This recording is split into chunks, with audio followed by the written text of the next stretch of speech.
So I know most of you. I'm Chris Haas. I'm a Senior VP of Experience Design at MadPow. It is my sincere pleasure to be here tonight. We are going to introduce Dr. Randolph Bias, who's in the audience with us. Fortunately, to all of you who blocked the exits so he couldn't run, thank you very much. Volunteers here are top-notch.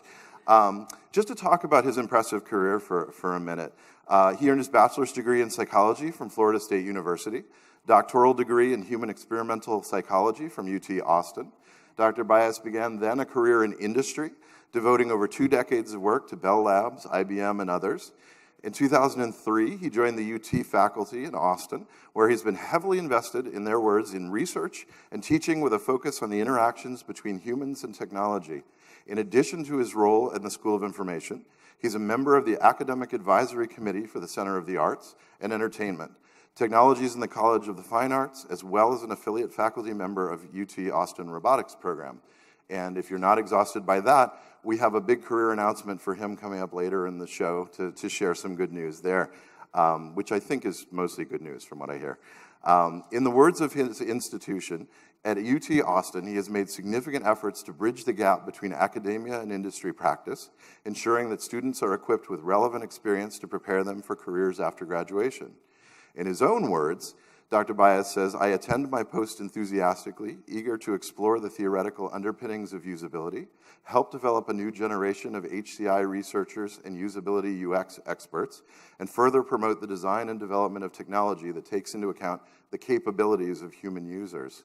Dr. Bias is an innovator, a bridge between academia and practice, an avid angler, a renowned raconteur, beloved by his students, respected and in some cases envied by his peers, which we'll talk about later, a lifetime contributor to the fields of HCI and UX, and the most recent recipient of the UXPA Lifetime Achievement Award. Please help me welcome him to the stage.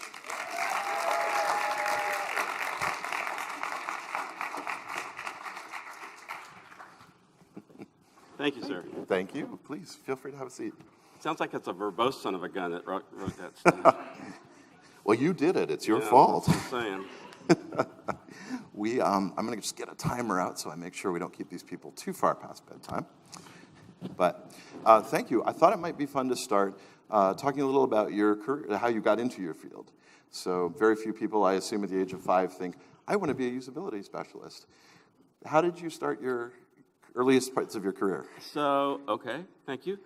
So I'll take you back to the last day of junior year at Florida State.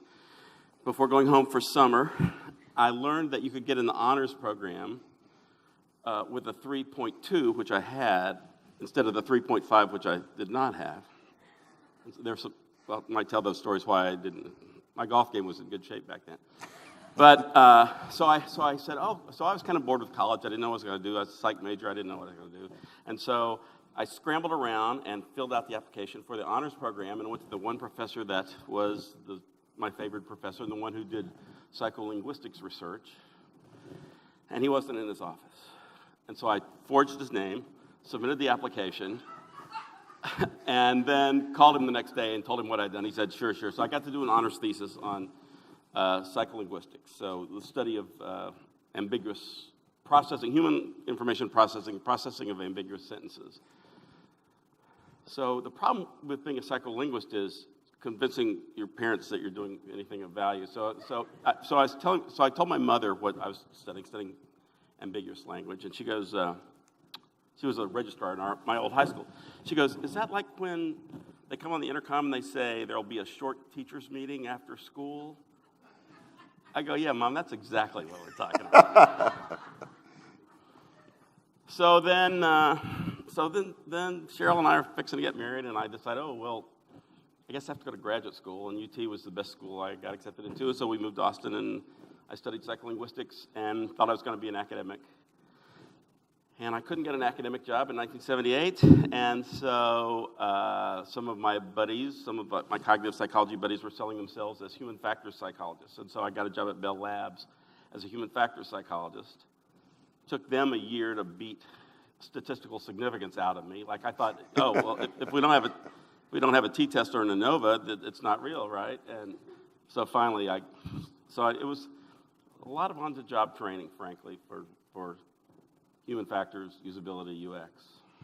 Now you have ended up, I shouldn't say ended up, but you have found yourself in academia, having done a lot of practice. Right. What's your feeling on training certification versus people? Right now, UXPA itself has broadened its horizons to invite other people under the tent, which means a lot of people are calling themselves practitioners without, necessarily a degree or a lot of experience. Do you have thoughts on training or certification for the field? So we're going to get right into it, huh? Well, I thought we'd warm up with some, fishing stories. Well, I don't mean to put you on the spot. Just You don't put me on the spot, but it is the one topic that I struggle with the most. And I sit before you as somebody that's questioning rather than going to offer any answers. I suffer that we, people my age, Tullis. it's your fault. My age and older, Tullis, and others of us have done a poor job, I think, of of actually developing our discipline into a serious discipline. I think the barrier to entry is too low, and what that means is that hiring managers, and not the rising tide has risen all ships. We're a lot better than we used to be. But still, hiring managers have a hard time sussing out who's a good UX professional from maybe not such a good UX professional.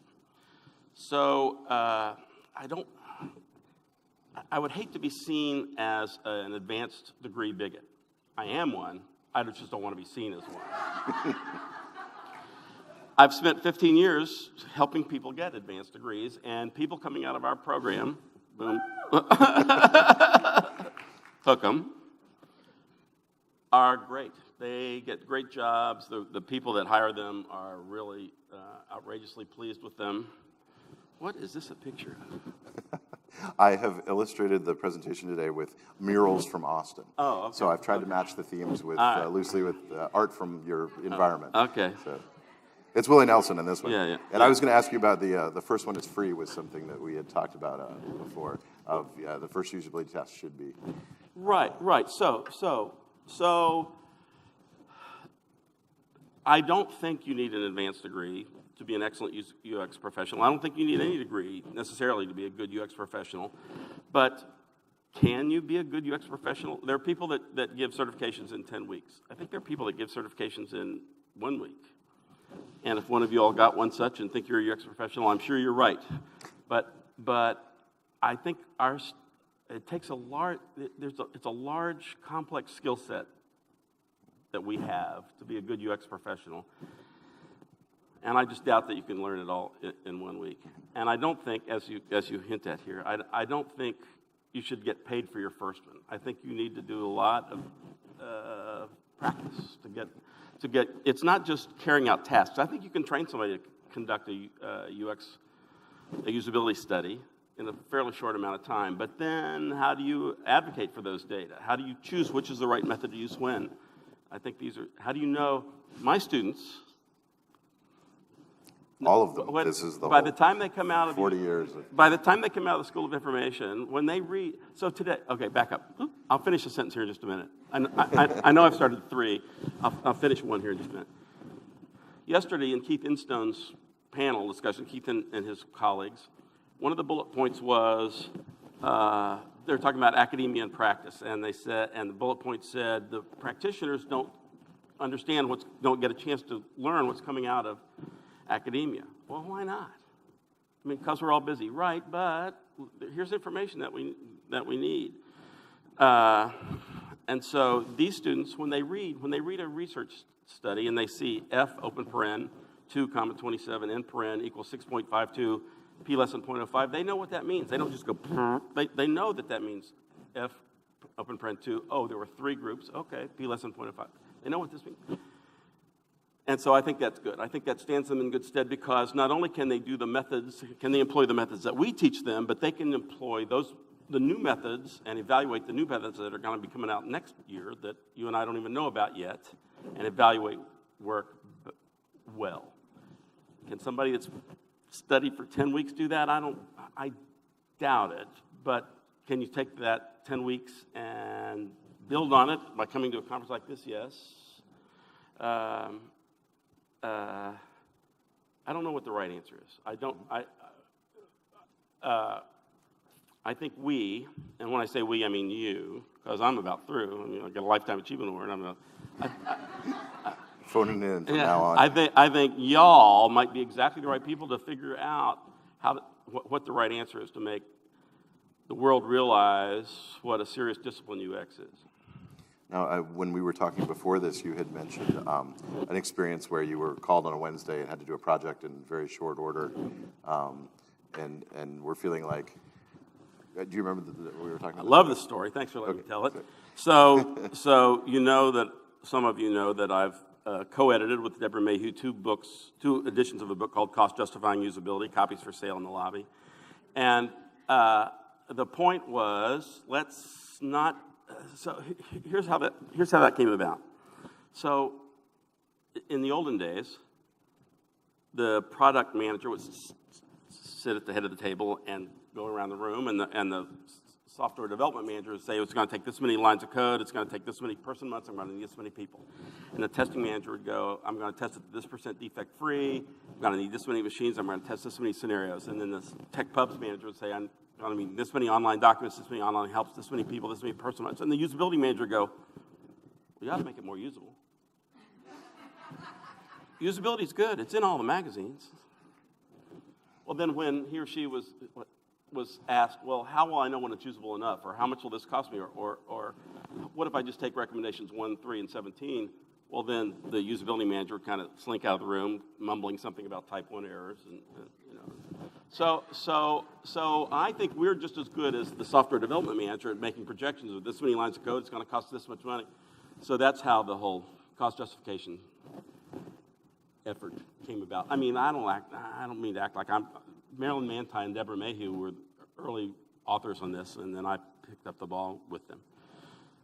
So, it's Austin Usability, a small usability lab and consultancy. The business partner and I started in 2000 or so, just because we sensed that the internet bust was coming, so let's start a company. It's that kind of prescience that has brought you to the stage today. Yeah. We have a lot of history of good business sense in my family. So we've got the small usability lab and consultancy. So we get a call it's 2002 on a Wednesday. And they say, and it's a large car rental company. It's actually an agency that's developing the website, or has developed the website for a large rental car company. And they say, we've got a problem, we know it's a usability problem, can you do usability study for us by Friday? And we go, well, how about you give us the weekend? And so they say, okay. So we were confident we could find business and leisure travelers, and so we scurried around and we built a test plan, and we ran this test, and we wrote up the usability report, itemized list of problems, prioritized list, and sent it to them on Monday, and they gave us $14,000. $14,000 in 5 days with the close on, that's not bad. So about 2 months later, I call them up and I say, so how did that work for you? And I went online and I saw that they had made most of the changes, not all of them. And they said, well, starting on day one of those changes, we started realizing a $200,000 a day bump in revenue. So their payback period was before lunch on the first day. So this is when I got the idea of selling usability on spec. And let me tell you, I've never sold one thing on spec, but let me do this for you for free. You just give me 5% of the customer support savings over the next 2 years. And if I had done that with Avis.com, I mean rentalcarcompany.com, then I wouldn't be here today. I mean, I would, but it'd be as a sponsor. I'm imagining all of the poor students who would have missed out because you were in the Caribbean doing something like. Bless your heart. Yeah. There's an upside to all of these things. Now, I understand. I think our field, we get to speak such truth to power, and we can steer such big ships. Well, and it shows the impact. I mean, Claire Marie Carrot early on said 100 to 1 ROI for your usability dollar. It can be a lot more than that sometimes. Absolutely. So, yeah. So we need to figure out a way to get a percentage of all this. Are you guys in? We had talked about putting in a picture of the first usability walkthrough in history. And it might have been just to make y'all smile, but we had talked about it earlier, so I will pass. I'd like to ask a few questions about what you feel your contributions to the field have been. I assume that doing something like this invites a certain amount of retrospective analysis. Thank you. Well, the cost justifying thing was, I think, important in my life and maybe in the lives of others. Doug Gillen and I, my buddy Doug Gillen, who's the immediate past chair of the psych department at North Carolina State, he and I are buddies, and we once did a session at Human Factors in Nashville, so this must have been like the early 90s sometime. And it was called, there was some like substantive title like user interface navigation or something like that, but the subtitle was Eggheads and Grunts. And so we had 2 original papers by research eggheads, short papers, interpreted by and for practitioner grunts, and then we had 2 case studies by practitioner grunts interpreted by and for research. So this is how you might steer your research, or this is how this might steer your practice. And so so I spent, as you say, 20 years in industry and now 15 in academia, and I say I'm just working on the same bridge from the other shore.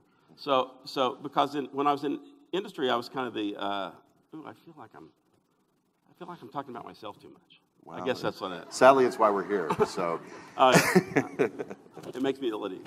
Anyway, when I was in industry, I was the researchy guy. I was the guy saying, "Oh, let's not reinvent every wheel. Let's go see what's written up on this and figure out the." And now that I'm in academia, I'm seen as the applied guy. Oh, you're the guy you used to be at IBM. Yeah. So I'm the applied guy, right? And so I just say I'm working on the same bridge, but from the other shore. And so that.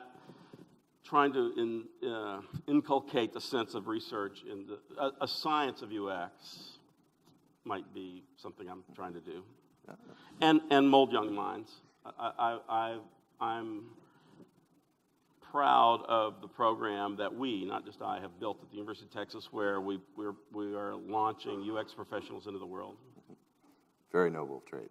I come from parents who are 2 professors, so for me that's an incredibly noble endeavor. And so, just as an aside for folks in the audience, we were talking a few weeks ago about what we might talk about here, and we were mentioning that notion of theory and practice, needing to be more tightly integrated. And I said, in a few weeks I'm going to have the privilege of presenting at CHI on a topic of theory and practice coming together well. And to your credit, you were very polite and said, I had that idea in 1993. And so, as my small tribute, I hope that's not the way I worded it. Mostly, yeah. We had a nice conversation about how this keeps comes around again, and nobody's really solved it. And so, as my small tribute to you, my slides from that presentation are in the ACM library now, for presumably as long as we have electricity. But I embedded a 1993 in the graphic that I used on my pages, just as a little tribute. So I thought if I embedded bias, somebody might wonder if I was undercutting the message, but I think the reason it keeps coming up is it's not easy. The things that motivate academics are different from the things that motivate practitioners, and so it's hard to make that connection. Yeah. Well, I'm with you that I think when they're tightly integrated, it works very, very well. And when you mentioned earlier Deborah Mayhew and a book that you helped out with, she actually gives you full credit for this. She said, like myself and so many others, Randolph has been in the CHI field as long as it has existed. I believe we first got to know each other after I gave a talk at CHI on Human Factors Conference on the notion of cost-justifying usability work. She thought late 80s, early 90s. And she said afterward he contacted me to see if I'd be interested in co-editing a book on the topic. And I said yes, but only if he did the lion's share of the work. And he did exactly that. First edition came out in '94 with many big names in the field. And then he did it again for the second edition. And so she gives you full credit for making that successful. So. Well, that's humble, as you might expect Deborah to be, but there's kind of an interesting story here that maybe I can tell. So the reason I got into this is because I knew nothing about it. So here we were at IBM, and I'm suffering that I'm not able to sell usability good enough within IBM. You know how it is. I might have thought this was like too old school, but today Cindy Lou asked a question to the speaker, to Regent, about how do you get more influence or respect for the UX professional in an organization. So I know that it still can be an issue. So we would, here we were, the Human Factors Group, and we were dying to help, and we wanted to have influence. And some vice president would read a Flight magazine article about usability, and then they'd come to us and they'd say, "We're fixing to ship in 2 weeks. Will you do a usability?" Yeah. Can you sprinkle that on? Get the box. Yeah. Can you do a usability? So we were so glad that somebody was talking to us. We'd go, "Yeah, sure." And so we scurried around and we did a study. Said, "No, you can't ship. Look at this." And they go, "Oh, too late. We have to ship anyway. But we'll fix those things in the next release." So trying to fix that, I said, "Oh." So somehow I guess maybe I read Manti and Mayhew on this topic, and so I put together. I cold called Deborah. I knew there were a couple people in IBM who were doing kind of stuff like this. Might have been Claire Carrot. We put together a little symposium for this human factors conference, and it was, I think, 89, something like that. And I was going to be the moderator, since I knew nothing about it, but these 4 people who knew something about it were going to speak. And the program gets published, and we were up against some big names, and I thought, oh, dang, there's going to be nobody in this room. All 100 seats taken, people standing, burgeoning out both doors. So it was a hot topic, and the people performed really well. So afterwards, I said, "Deborah, let me buy you a glass of wine." And so I said, "Let's go do this book." And so that's how that happened. So. Well, it came up many times in the comments. So you were kind enough to give me lists of people that I assume you had bribed to say nice things about you. But I say that, of course, tongue in cheek, but there was lots and lots of positive feedback, and I've included as much of it here as I can, and I'll make sure you have it afterwards. But let's get right to it. Yeah, the book came up several times. So I wanted to just ask you, you mentioned working for Bell Labs, working for IBM. Can you tell me a little bit about what you did at Bell, what you did at IBM? At Bell, as a human factors guy, I was we were worrying about large mainframe systems for Bell operating companies like Southwestern Bell back in the day. I don't remember what I did. Was it a good fit for you? Did you? Bell Labs. I was a little intimidated at first. Can I say this? Yeah, I can say this. So the smartest people at Bell Labs and the smartest people at IBM were both equally smart. The dumbest people in Bell Labs were a lot smarter than the dumbest people at IBM. These were smart people. So Tom Tellis, I'll mention again. So he wrote a paper in like 82 on the 4 variables of how to make text more readable online. I mean, this was like early stuff. And so it was really just kind of getting my feet wet. So on the job training, so when I said, "Oh, I'm a snob about advanced degree," my advanced degree didn't really help me be a great usability engineer, human factors psychologist for Bell Labs. I don't know. I guess I got by. I don't remember much about it. And you ended up back on the western side of the U.S. So Cheryl and I, we loved Bell Labs, but we didn't much like New Jersey. It produced Randolph Bias, for which we're ever grateful. But your son, if anybody doesn't know. Yeah. So then... he picks the nursing home. That's why he gets the shout out. Well, we have another son, Drew Bias, who's just as talented as Randolph Bias, I got to tell you. And now I'll tell you about him. No. So anyway, we start getting the Austin American Statesman because we're trying to get hired back to Austin because we don't like New Jersey. And this is before the internet, perhaps you inferred. So a friend of mine says, we're at IBM, we're hiring in our human factors group, send us an application. And so I sent him my resume, and I sent one to HR, and I get invited down. I go down to Austin and interview, and it was very stressful because I was afraid I'd just fall down on my knees in supplication and go, "Oh God, please give me this job." But I didn't do that. I just gave my talk, and I got home, and the next day in the mail there's a letter saying, "I'm sorry, we can't offer you any hope of employment with IBM." And I go, "Oh." And then I realized, oh wait, this letter got mailed before I even interviewed. So the HR people didn't even know, and sometimes this is still true. And how to evaluate, what is HF, what is UX? So I love the people of IBM, but that has been kind of my experience with them as well. Yeah. That I would work with an accessibility team in Texas, and they would say, "We are the accessibility team for IBM." And I'd get a call from Westford, Massachusetts saying, "We are the accessibility team of IBM." And I would say, "Do you guys know each other?" Yeah. Who? And so we'd have these conference calls where they go, "Oh, awesome." So then we got to go back to IBM, and there I remember what I did. I worked on OS2 and PC Junior and was a usability guy there. And I'm assuming in IBM you got sort of advanced previews of some of the tech that later change things, early PCs and things. Absolutely, yeah. So we worked on PC Junior, and as I said, OS2 Extended Edition, which had, and for you younger people, you'll find this hilarious, preemptive multitasking. That means, you can have two apps open at the same time. Woo! It was heady times.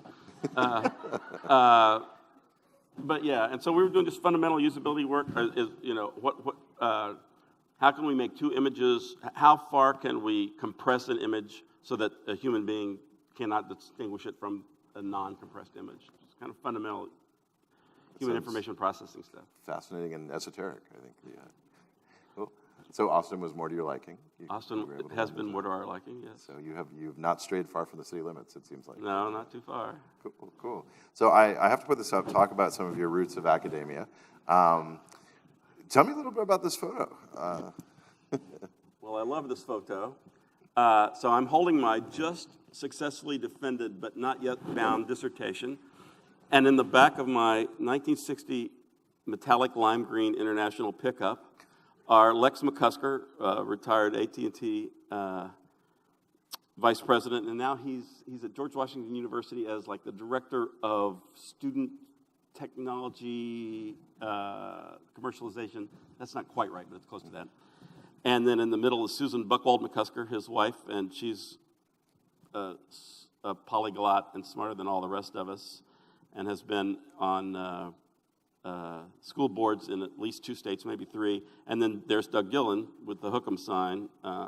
And the other thing I'll tell you about this picture is we rode in that pickup truck to the party to celebrate my dissertation, and I drove, but somebody else drove me home in that truck. Did the dissertation make it home? Yeah. And props for the prodigious stash there. That's pretty awesome. Thank you. And in my pocket, you see a cell phone. Oh, no, wait, those are Marlboro lights. They didn't have cell phones. So I asked for some of your colleagues for feedback on your career and as an academician, as a grad student. And one of your colleagues, Dave Foss, actually sent a response on letterhead. Don Foss, sent a response on letterhead. And so you can see it there. And in summary, extracted from what he said, Randolph has the heart and mind of an academic and the entrepreneurial spirit of someone who wants to have a direct positive impact on the world. He's devoted to his students. He's creatively productive in his work. He richly deserves this award. I admire him greatly, and I'm honored to call him a friend along with the entire Bias family. So he said, I've known Randolph for 40 years, and I would like to share this photo of Randolph. And under it, I put graduate student, it takes one to know one. Somewhere there's a couch with a big hole in it that produced those pants. So he wanted everyone to please enjoy the slacks, was his comment on this. So, is this an event you remember? Just another party that I don't remember. But I'll tell you Don Foss' story. I hate to tell this since he was so nice to me, and he's a magnificent mentor.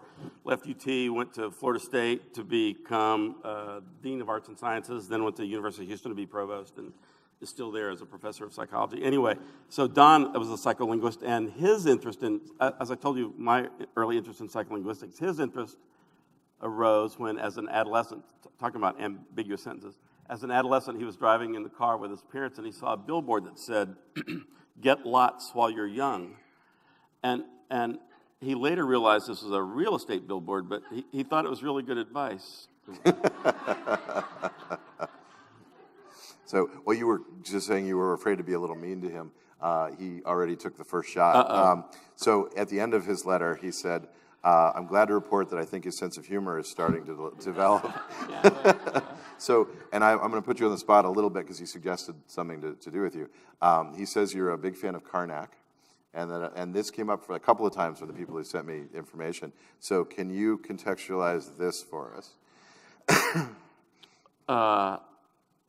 Maybe. Do you remember? Is this? I don't want to put you too much on the spot. Can I set it up however you'd like. Yeah. So I have them both here. So if you're. So Steve Krug reminds me of this, and he's a generous man too.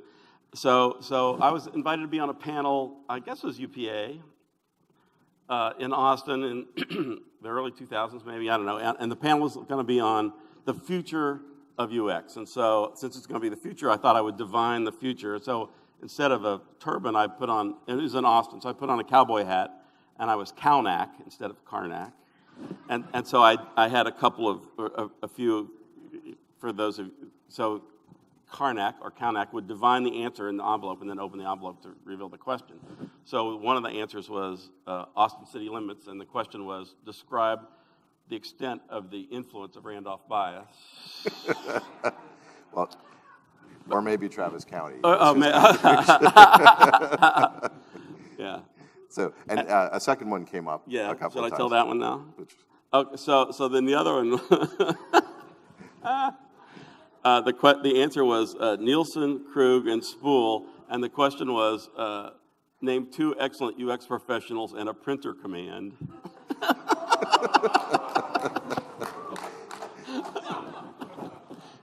Before I got off the I liked it too. Yeah. Before I got off the stage, somebody in the audience had texted Jared, and he had texted me. I think it was all in good fun. I think Jared and I love each other. This is how dialogue happens. Yeah. So awesome. That one came back, sorry. Excellent. So one of your colleagues, I mentioned earlier that your colleagues have a love-hate relationship with you, it turns out. And one of your colleagues said, if I didn't like Randolph Bias so much, he would make me miserable. Let's start with faculty meetings, which are every bit the drag at UT that you might imagine they would be, except for Randolph's witticisms, which keep me chuckling every month as I try not to break out in downright giggling fits before my colleagues. Afterwards, I wonder to myself, how can that man be so quick-witted?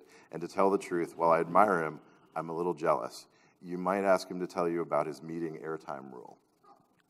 I don't have any idea what she's talking about. It was a calculation formula for a number of people. Oh. So this is Dr. Diane Bailey, a really outrageously fine colleague of mine that keeps me sane. Well, I tell her, this is a real thing. This may surprise you. I like to talk a lot. I don't like to talk a lot. I like to talk often. So I want, in any room, I want me to say something, you say something. Then I'll say something, then you say something. Then I'll say something, then you say, well, that's not fair. I mean, that won't work. So anytime I walk into a room, I see how many people there are. So let's say, 20. So that means I say, okay, I get 1/20 of the airtime. If I get to 2 over N, I think, well, that's probably okay because there'll be people that don't want to talk. If I get to 3 over N, I got to rein myself back in. And so I'm trying to help encourage some of my colleagues to adopt the same rule. I'm revising my entire life at this point. So yes, it's brilliant. And I will be using this from now on. So our gift to you. So she continued, students love Randolph in his UX classes, and he helps them every year land great jobs. I pride myself on being a stellar teacher, and I figured out I hit a shot in this course we co-taught about quantitative, him, and qualitative, me, research. But no, that Randolph whooped me every year. I even had our TA spy on him for me to document his classroom tricks, which he tried to emulate. And then she put in a footnote that said it was Daniel, I think is the name. Don't get too mad at him. But he still whooped me. I'd be miserable about it, except we had so much fun in our joint teaching days. I'm sure learned a whole lot from him about how to teach. Well, I don't know what you're talking about whooping, but we did team teach. We did for a long time team teach this research methods class, and I just loved it. And here's the part I loved about it. So we pretend like I'm the quant guy and she's the qual woman, and we're really about like this, or sometimes even like this, but we kind of pretend this way. But the way we start the class every semester, and I guess we've done it for the last time, but the way we started the class every semester is we'd walk in, and I'd have books under my arm with papers out and a cup of coffee, looking as much like an academic as I could be. And I'd go, Diane, what makes you think that qualifies? What do you think qualifies as research? And she goes, well, I guess anytime new information is gleaned. I go, well, when I see Cheryl in a new dress and I think she's beautiful, I think new information is gleaned. What part of that was research? And so we did this 20-minute dialogue on what qualifies as research, quantitative and qualitative. And how that came about was when we started talking about teaching this class together, we kind of had that dialogue. And I said, oh, man, I wish we recorded this. And so we just kind of regathered it and scripted it. And so that's the way we start the class. And we have this dialogue. And then at the end of the 20 minutes, I look up and say, we realize there's a class full of people. And I go, oh, live from the iSchool it's research methods. And it kind of sets the tone for the class, and they realize it's going to be fun. And most people that take research methods don't think it's going to be fun. But we've worked hard to try to make it so. Awesome. Well, she feels like you got the upper hand somehow, so feel free to make whatever amends you'd like to. Your students also weighed in, and so there was a lot of things people had to say about you. Tell me a little bit about this photo. Well, first thing I'll tell you, it's 10:30 in the morning it was taken. This is a group barracking, or rooting for Atletico, what is it? Madrid Atletico? Yeah, it's in Portugal. So it's in Lisbon. So Cheryl and I got to go teach a 2-week class in Portugal, and we were there, and it was during the Champions League finals, and we just saw these guys, and I thought it would be a great opportunity to look like I was partying. But you look pretty happy. Yeah, well, I was, but then we left. Well, your students had things to say. One of them said, Randolph is notorious for prepping for classes, talks, and any sort of public event. A good friend of mine and his, Patrick Williams, was his TA for his first class at UT, and he told me that Randolph had spent many hours getting his first class just right. He committed every student's name to memory and has always given out his personal cell phone number to each of his students. And that came up a lot. A lot of the feedback I got was about you being open, about being reached outside of class. How... I don't know. I hate stress, and I don't want them to stress, and so I say, call me. I mean, don't, call me. You can call me anytime up to 10 o'clock, and if it's really important, you can call me after 10 o'clock, and I'm probably awake, and nobody's ever abused it. Nice. Yeah. Good job, guys. He said, Randolph refers to his student, faculty, and staff colleagues as teammates, loves the idea of being on a team, loves the camaraderie, and loves making connections with people. Do you feel that's an accurate assessment? I do. I like it. Yeah. He also said Randolph loves to describe his work as part science, part craft. This is a lesson he's imparted unto me that I value more than any other. His skills as an experimentalist and an empiricist are complemented fully by his good nature and his ability to relate to other people. His work is truly human-centered, and you just won't find many academics with his sense of humility, humor, and empathy for the people he's studying, mentoring, or teaching. So. I love Sam. He's a doctoral student fixing to graduate, and he's the IT manager at the high school and a longtime friend. Beth Hallmark, I would also say a lot of the comments that I got back from people, sometimes I get like a line or a picture, and I got pages. They were wonderfully articulate. These people all just thought, oh, yeah. So Beth said, in this world, nothing can be said to be certain except death and taxes. But yes, even taxes can be less taxing with better UX. If it weren't for Dr. Bias, the taxpayers of Texas would never have known this. Enter a student library and information science student in 2002, intent on becoming a librarian. She finds the library classes enjoyable, but the usability courses taught by Dr. Bias are thrilling. She's hooked. Her focus shifts. She graduates. Within 6 months, she's promoted to lead the web team of the Texas Comptroller's Office, which collects billions of dollars in tax revenue for the state. Her mantra, the user is never wrong.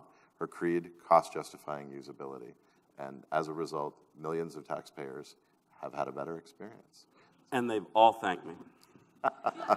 Again, that's that percentage idea. Yeah, really, really. So where did the user's never wrong and cost-justifying usability? I don't know that I ever said the user's never wrong, but she was just a great student, and she went off in the world and made it happen, and now she's back as the director of career services at the high school. So good. That means I picked the right picture. So I'm glad to hear that. So Deborah Mayhew came back along the way. She said, somewhere along the way, I began subcontracting teaching jobs to him and learned that he's a wonderful teacher, much appreciated by his students. I feel sure over the past 10 years or so, he's produced many top-notch computer-human interaction professionals out of his program at University of Texas at Austin School of Information. The joy here is Deborah subcontracted me to teach some of her classes at American Airlines or Sabre, and that's where I met Janice James, the grand mayor of UXPA, and I love Janice, and wish she was here right now. It's amazing how the connections go back and forth. Yeah, it's a small community. And every event, Tom Tullis somewhere in the background with a camera. So also from your colleague, his interactions with others. Say some student, in this case, sadly, not theoretical, writes to say he has 1 unit short of graduating and wants us to help him fix the problem. I respond with amazement and impatience. Are you serious? Jeez, learn to count. 40 is not that high a number. Randolph responds with empathy and warmth. Insert name of student who can't count past 39. Hey, here's my phone number. How about you call me right now and let's talk? How do you compete with that? You don't. You marvel at it. You thank your lucky stars for it. You do everything you can to hang out with the guy. And in your case, you give him a Lifetime Achievement Award. So congratulations from your colleague.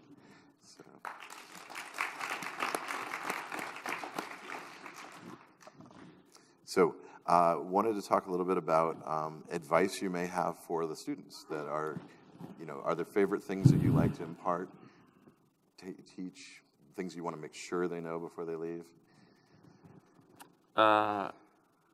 Certainly the first thing is just the joy in our choice of field. I said that this morning. I mean, what would you rather be doing than working on UX in 2017? What a hot topic. And it's my earlier screed about enough training is tempered by the need. There's such a great need. I think Nielsen said we're going to need, what was it, 1 million UX professionals in the next 10 years or something. I don't know. But what a great time. Who was that old Russian comedian? Yakov Smirnoff. He said, "What a country! What a time to be alive! What a great time to be a UX professional." So back when we were first doing this cost-justifying usability stuff, when I was first involved in it, the question was, if or not, should we do some usability work or no usability work? Now we should be getting sophisticated enough, it seems to me, to where we are able to say, oh, what's the ROI for this? Should we do a usability walkthrough? Should we do a heuristic evaluation? Should we do an end-user study, remote study, moderated or not? And I think we're not very good at that, and I want us to be better at that. That's more of a statement to the group, not to an individual. You asked me to an individual. Individual, I'd just say keep growing your skills. And it's not just about carrying out the study, and I'm acting like it's all evaluation. I understand there's requirements gathering too, but it's advocating for your results. There are people out. Everybody wants these. There's a finite number of resources. The computer scientists want more computer scientists, and they want more bells and whistles, and everybody is clamoring for that finite bucket of resources, and so. The worst colleague I ever had, and his name was, he wasn't bad at collecting data, but then he'd take his report, throw it over the transom, and go, now let's see if they do it. No, they didn't do it. You got to go advocate for this, and you got to be a team player and recognize that there are these competing, this tension competing for resources, and so. You can't say that all 162 items are high priority. You got to say, no, these are the high priority, these are the medium, and compromise sometimes and be a team player. No, thank you. You brought your students here. Are there any things that he says all the time that you in this zone, your grades are not dependent on this? Sorry, what was the answer? Some of them contain. A lot of curse words. A lot of curse words, I see. I've been real good here today. Oh, Eric's good. Tell me something, say something, ask me a question. Ask me a question. And see, the joy of teaching, and maybe if I can own one of the compliments, the joy of teaching grad school is I want to get collegial as quick as possible, because especially in this day and age, they come into school knowing a whole lot of things that I don't know, and so we're going to be learning from each other. And so I think I'm a B or B plus lecturer, maybe even B minus sometimes, maybe even worse sometimes. But I'm pretty good at hearing something you say and hearing something you say and adding a little something to bring it together and getting that discussion going. And I think that's where the true education happens. It's going to sound a little bit noble, but before each semester and sometimes before each class, I sit and think, what am I going to do that's going to justify these people pulling on their pants, finding a dang parking spot, walking to class? What's going to be more valuable here than it would have been if we had done this distance ed? And usually it's that sort of interaction among them, bringing them together, and me adding a little something, having a metaphor that helps drive a point home. That's the answer there. Oh, cool. Fair enough. All right, thank you. So I want to talk about your other passions in your life. So I found this quote for you. I went fishing with Salvador Dali. He was using a dotted line, and he caught every other fish. So Stephen Wright. So I found this online. I now have the advantage of trolling your Facebook page. I understand you fish a little bit. I do love fishing. But here's my favorite Stephen Wright line. He goes, the other day I made instant tea in the microwave. I almost went backwards in time. I do love fishing, and that's a bonefish, and I'm a board member of the Bonefish and Tarpon Trust. We worry about protecting the fishing and fisheries for these flats fish that are in the Keys and the Caribbean, and I fish. I thought this next picture was a kind of a fun metaphor for the theory meets practice. Okay. Because you look like the consummate fisherman here. Okay. And if you don't have the second picture, you don't know that you're outstanding in your field. You're up to your waist in water holding that fish. Yeah, and I just jumped in and caught that with my hands. Really? No. The power we put in academia. I was like ready to believe that. So that's in the flats of Key Biscayne, Biscayne Bay off of Miami, and that's my holy place. Cheryl took the picture.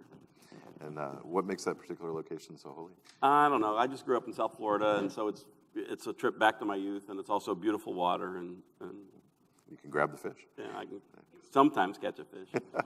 So when asked about fishing, Rigi said, when Randolph and I worked together at IBM, we all worked from our respective homes. A few of us got together for a meeting at my place in Tennessee. At that time, I lived on a lake, and everyone who knows Randolph knows that he's an avid fisherman. During our couple of days working together, at every break in the workday, Randolph ran outside, fished for a few minutes with however much time he had, and invariably caught something. So after a couple of days, once the meeting broke up and everyone else went home, I was cleaning up the house, and I found a thank you note and a fishing lure as a gift. And she sent me a photo. I don't know if that's the actual fishing lure. But it's a MEPS lure. It's a famous type of fishing lure, yeah. So what inspired you to leave the gift behind? I don't know. Because I wanted to reinforce that behavior. Invite me Come back and fish more. Yeah. It's a good lesson. So Doug Gillen said, there once was a young man from Austin. When asked, how much is usability costing? He said, at this rate, your product could be great. Users are the cake, not the frosting. And had you seen that before? I don't know.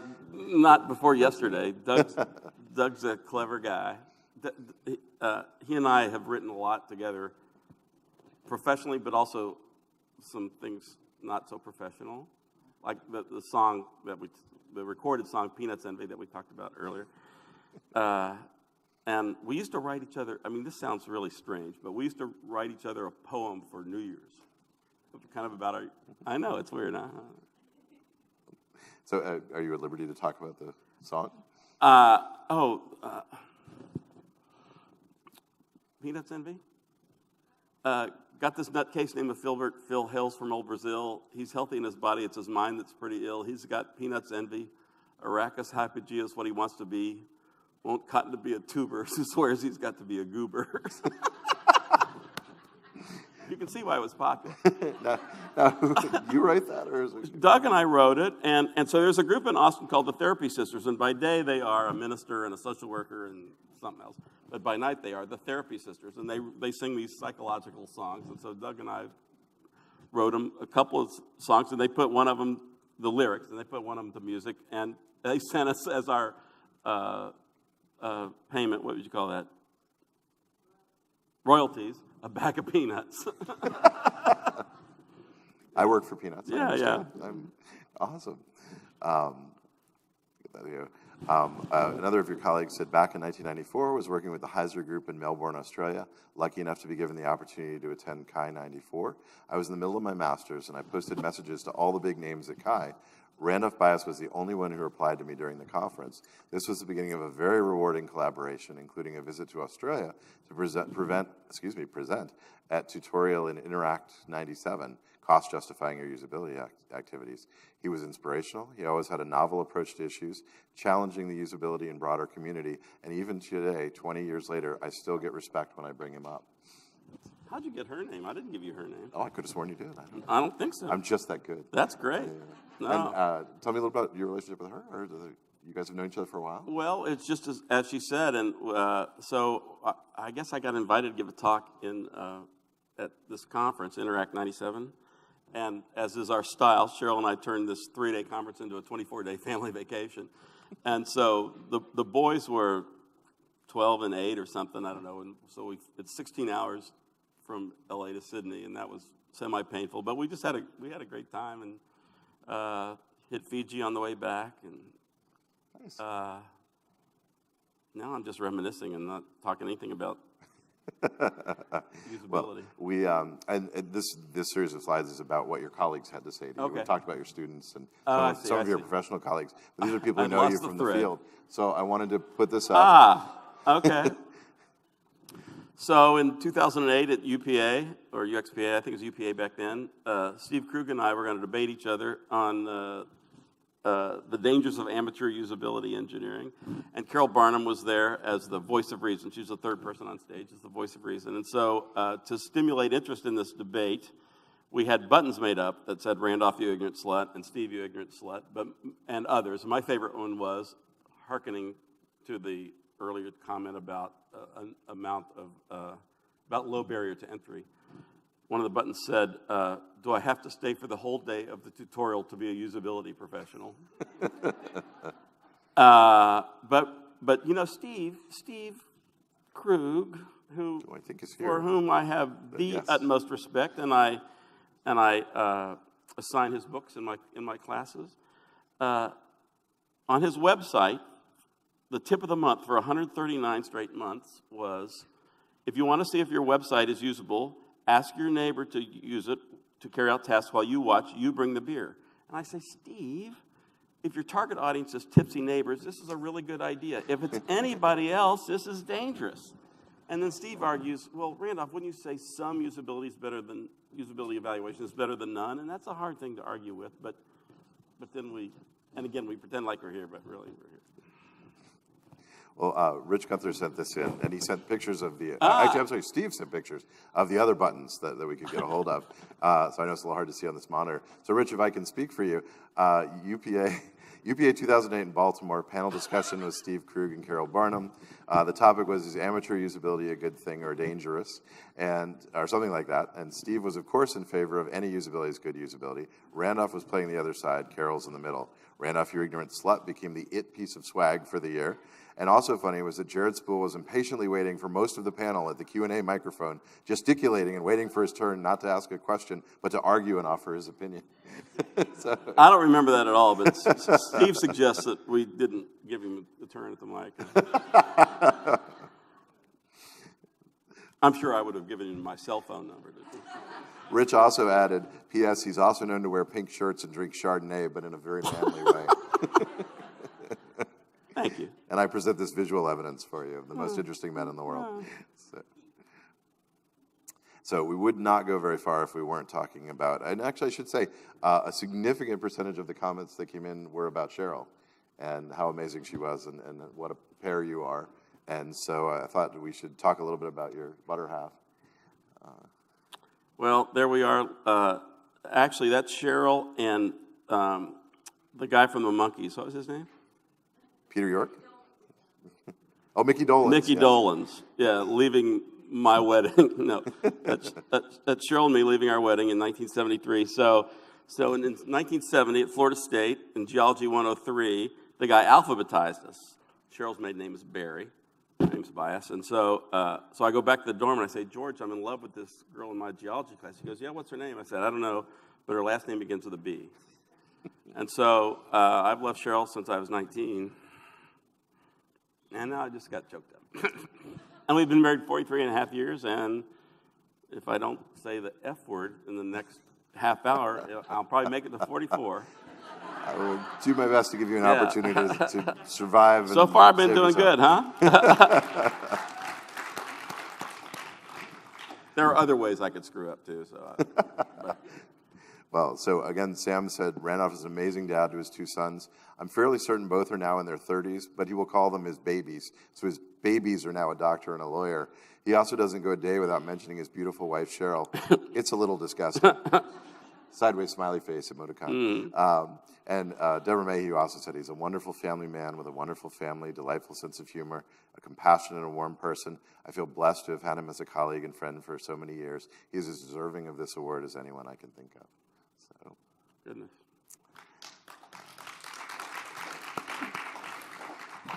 there was a story that came up a couple times about you and a favorite pen on the airline, and you had written a Facebook post about, and I can share this if you, someone wanted me to share this with you. The idea was you lost a pen that you really valued, and you wrote on Facebook, it wasn't expensive. I remember this. So I'm always wearing this pen in case you say something interesting. You notice I haven't taken it out yet, Chris. I appreciate that. Well, we are talking about you. Exactly. I deserve that. And I do remember that I lost it, but I don't remember why it's a thing. Well, the post you had written on Facebook was that you went to the United website to find out if they could find it in the lost and found, and they had a wheel that they had repurposed from elsewhere in the site that said what was the date you lost your item, but all the dates that were available were future dates. Future, And you said you appreciated the fact that United knew when you were going to lose things in the future. No, I appreciated that they thought I was so smart I would know when in the future that I would lose my pen. Yeah, that was it. So that came up from one of your colleagues, and she said, this highlights why Randolph is so great. His love and admiration for his wife, sense of humor, humility, ability to connect with others, ability to tell a story with such wit, and how he makes his UX work human. I also love that he's the kind of person that would try to track down his favorite pen. That's UX in a nutshell. So, Stacy Michelson. A favored master student who's out in the world making it happen. And among the comments that I got back about Cheryl, your friend said, earlier this year, Cheryl received a Lifetime Achievement Award from the social work program at FSU, her alma mater. They're a tremendous couple. I guess we should call this the year of the bifecta. So please, round of applause for... Yeah, we're a serious power couple now. No, Cheryl Bias is the 2016 Distinguished Alumna in Social Work Practice for Florida State University, and well-deserved. She's a social worker and a psychotherapist, and which is part of the reason why I'm not in an institution right now. Is that shaping or just keeping you away from sharp objects? all of the above. One comment again from Sam, Randolph always has a favorite joke to share and is always posting humorous anecdotes about misapplied statistics and Hall of Shame anecdotes about unfortunate usability fails on his office wall. You might ask him to recount some of his favorite ones. Anything come to mind? Not much. I'll tell you the 2 jokes that I like to tell anytime I'm going to talk to a group of software developers, and this happens sometimes. I say I'm going to start my discussion with my 2 favorite jokes for today. 2 favorite jokes, and they will have the dual purpose of bounding our discussion for the day and also insulting everybody in the room. And the 2 jokes are these. How many software developers does it take to screw in a light bulb? Just one, but the user has to type in 11 commands to turn on the light. Ha ha ha. How many usability professionals does it take to screw in a light bulb? I don't know, but if you give me 6 months and $200,000, I'll get right back to you on that. So the whole idea is to drive us closer together, make you software developers not depend upon your own intuitions as to what's usable, and make us usability people who realize that if we're going to have any influence on the design, we've got to get you timely data. And I have another. I'll save this other one for later if you're going to say something about my new job. Well, okay. So that's a great segue. I asked, would you like to share the news? So I'm fixing to be the, fixing is a Texas word that means I'm going to be. I'm fixing to be the interim dean for the School of Information. Dean Andrew Dillon is stepping down, and we've been slow to find the long-term dean, and because there's not a chance in the world I'd be the long-term dean, I'm a semi-attractive candidate for being the interim, so I'm going to be the interim dean for 1 year. So congratulations. Thank you now own the place. So here's my dean's favorite academic joke. How many academics does it take to change a light bulb? Change. And true to form, this happened a week or so ago. It was very recent. Yes. So the email that I get that says, oh, by the way, this happened. So I thought I would mention it. And you're standing in front of what building there? In this That's picture? the Texas Tower, the icon of the University of Texas. Come visit. Gotcha. Thank you. Happy to. So there are more congratulations. I won't read through all this, but I will give it to you later. But Okay. Steve Krug, Sarah Bloomer, Phil Cordum, and someone I can't quite see from here, all had really nice things to say about you, so about your contributions and how they met you. So we'll give that to you as a parting gift. Thank you very can much. read through all This that. is very generous. There was another haiku from your friend Doug, and he said, Usability, Randolph Bias, making the world better, one step at a time. And this is, I assume. That's a picture of me in one of my freshman classes back in the day. I'm guessing around 2014 is my feeling on that one. But Oh, is that what it says? I see. It's on her shirt. No, that probably says class of 2014. Oh, So it says perspective. I bet that's 2010. Yeah. So you with that usability wheel on the United site. Is the, gotcha. She graduated with straight A's, that woman. Yeah. And she's in the front row, so that tells you something. That's why, yeah. All right, well, we're nearing the end of what we're doing here, so I wanted to... we had originally started our format here as sort of a play on the TV show Inside the Actors Studio, and he always asks ridiculous questions at the end. Oh, okay. So I thought I would give you some opportunities to say some things that Cheryl might need her ears covered for. So what is your favorite word?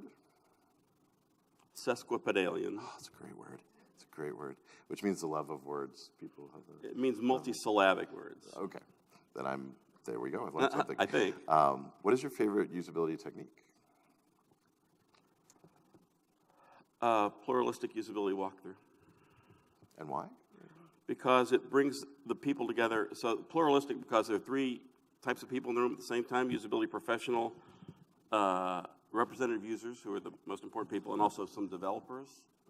And so when done right, we're stepping through the user interface, and the representative users speak up, and only later, when I invite them to, and they have to be prepared in advance, do the development team get to jump in, and so we get this collaborative redesign on the fly. So you get many turns of the crank, real time.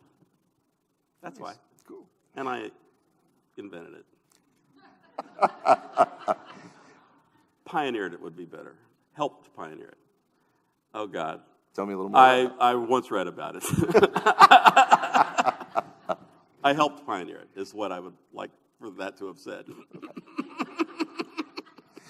What is your least favorite word? Ooh, I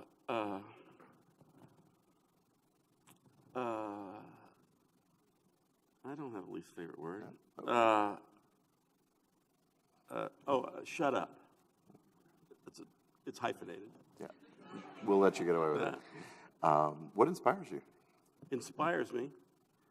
No,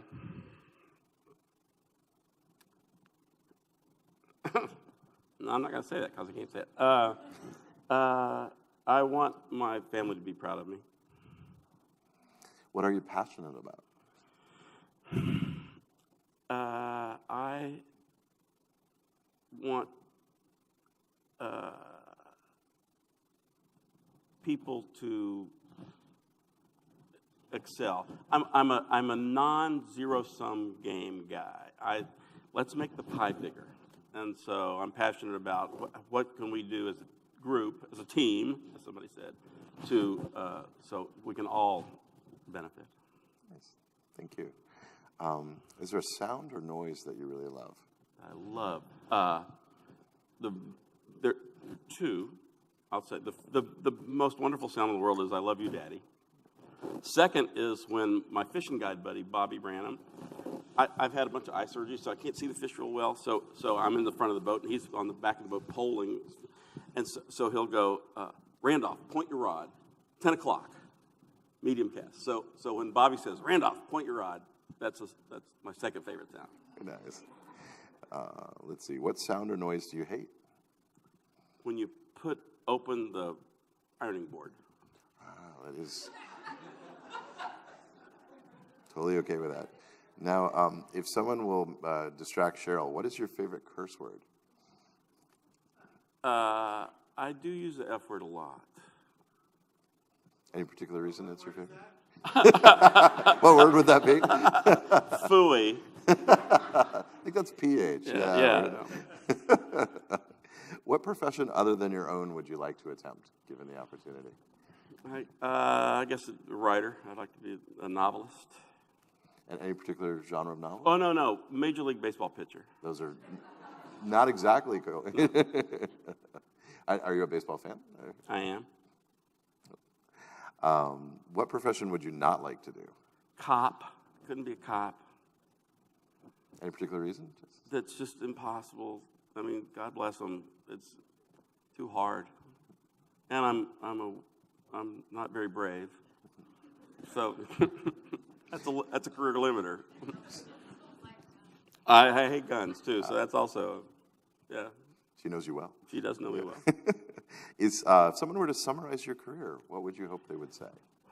What I hope they say that one thing, I kind of stayed the course. A lot of my friends, went into this and then did something else, and that's cool. But I kept fighting the same fight.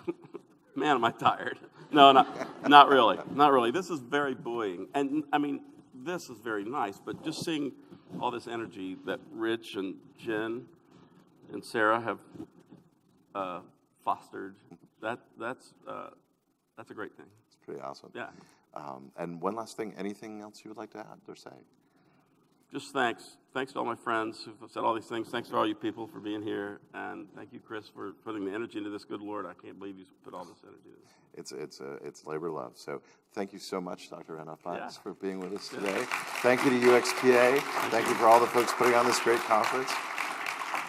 Lisa, Thanks very much. Thank you so much. You're free to move about the cabin.